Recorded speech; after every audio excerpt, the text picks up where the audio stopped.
Let's check back in with Tom Skilling. Hey, Tom. Hi, Micah. Hello, Ben.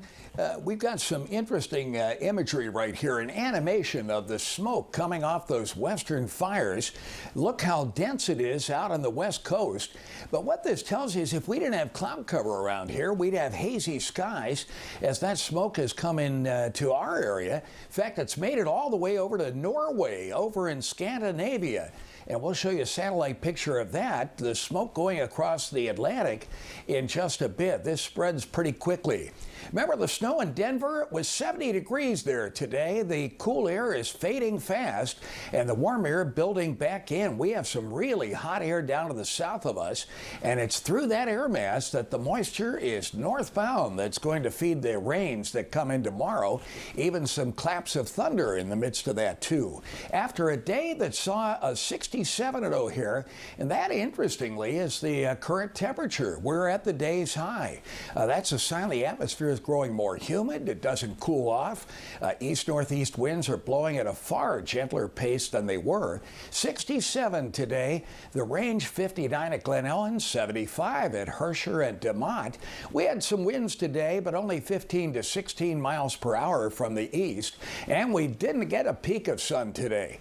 There won't be a lot tomorrow either until maybe a chance of a ray late in the day. We watched the fourth consecutive day here of 60-degree temperatures. These are the highs all week. We started with 80s last Saturday, Sunday, and Monday, and we've been in the 60s since. Well, we're going to recover some. And a year ago, it was 89 degrees, living proof that it can get warm at this time of the year. There are the temperatures now. Note how close the temperatures and the middle column, the dew points are, so we have elevated humidities. Some areas that are cool are not nearly as cool as they've been in recent nights. We have 100% humidity out by Sycamore and other locations. With east winds starting to take on a southerly component, they'll become southeast by morning and southerly during the day. Dew points up close to 60, so it's a moderately humid air mass. And boy, the mold count responded to that by getting high today. Weed pollen was moderate and low values of ragweed and grass across the area, with water temperatures in the 60s to upper 70s for our weekend mariners who may decide to buck the rain and head out tomorrow. Patches of rain will be increasing tonight. They're already falling in parts of the area, and rain and thunderstorms, some with downpours, will come in on a day that is going to be really overcast, heavily so, with 100% cloud cover at 7 and noon, 84% towards 6 p.m. Will we get a peak of sun through those clouds? Possibly, not a sure thing. But look how the precipitation chances drop off on Sunday night, Monday. Should be a beautiful spell of weather coming in with 60% rain chances tonight and 100% chances during the day tomorrow. There are the temperatures creeping ever higher toward an 81 on Wednesday of next week. Well, here's the radar, and you'll see how close the rains are already. And this is just the beginning. These rains are coming into the area. We got some rain numbers tonight. These are week-long averages out in Iowa. See that corridor of Doppler indicated heavy rain in just the last 48 hours? Well, look what's happened out there in the last week. We had 2 to over 4 inches in our area, but Ottumwa, Iowa's had 7 inches of rain. Saylorville out there, 575. Grinnell, 507, and you can read the rest of the numbers. They are wet. That was an area as much in drought as we were, so that's a blessing. We just getting close to harvest time. We don't want to get too wet. There's where the rain will be at midnight tonight. There it is at 7 a.m. tomorrow. And we'll keep the rain going. Notice the embedded yellows and oranges. Those are heavier convective cells that may include thunderstorms. And even by 5 o'clock tomorrow, the models slowed down the exit of the rain, the steady rain, and we're getting some pretty healthy numbers. This is the IBM weather forecast model and its projected rainfall. And they've got, I think, the situation pretty well nailed. mild, with some areas getting as much as 1.7 inches. Meantime, the tropics are getting active. This diffuse-looking weather system is actually Tropical Depression 19, and we have two other named storms, Paulette, that could hit Bermuda as a hurricane by early next week. Renee is fading away, and two more active cells coming off the African continent. So, boy, things are revving up. This thing off Florida is to move up toward New Orleans over the weekend and over very warm Gulf waters. So its rain-producing capability, not only in central and south Florida, but up into the Florida Panhandle, Alabama, Mississippi, will be quite impressive. Those are the winds tomorrow. It'll be very squally, particularly on the east coast of Florida with those rains.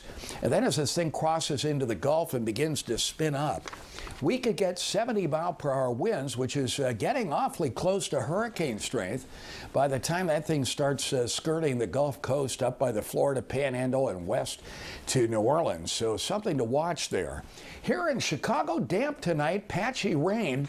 It should arrive in the city toward midnight. It's already arrived in some of the west and northwest suburbs. 61 tonight.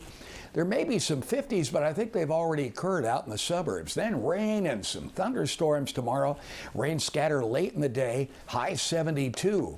Tomorrow night, a shower or two could still linger. There'll be some breaks in the clouds in 59. But things start looking up on Sunday. It'll start partly sunny. It'll turn mostly sunny during the day up to 76.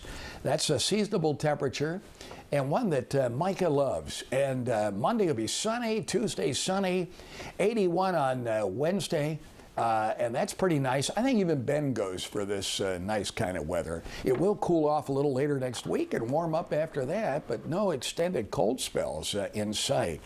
Well, here's a satellite view.